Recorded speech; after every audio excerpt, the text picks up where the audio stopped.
আমরা বগুড়া জেলা ছাত্র দলের সকল নেতৃবৃন্দ ঐক্যবদ্ধভাবে দেশনায়ক জনাব তারেক রহমানের আগমনকে স্বাগত জানিয়ে আমরা স্বাগত মিছিল করেছি।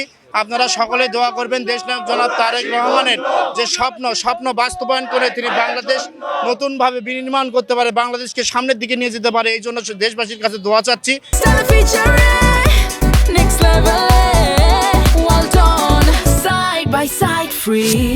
বগুড়া সন্তান দীর্ঘ 19 বছর পর বগুড়া আসতেছে, এটা উপলক্ষে আমরা বগুড়াবাসী যেমন আনন্দিত উৎফুল্ল, তেমনি আমরা বগুড়ার সমস্ত ইউনিটের ছাত্রদল খুবই আনন্দিত। বাংলাদেশ জাতীয়তাবাদী ছাত্রদল আপনারা দেখেছেন দুঃসময়ে বিএনপির ভ্যানগার্ড হিসেবে ছিল দেশনায়ক জনাব তারেক রহমান। দীর্ঘ 19 বছর পর বগুড়ার সন্তান বগুড়ার ঘরে ফিরে আসতেছে। বিএনপির ভ্যানগার্ড হিসেবে আমি শেরপুর উপজেলা ছাত্রদলের নবনির্বাচিত সদস্য সচিব।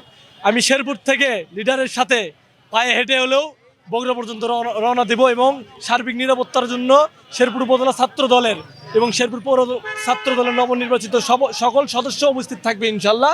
আমরা লিডারকে বগুড়া পৌঁছে দিয়ে তারপর ঘরে ফিরবো ইনশাল্লাহ।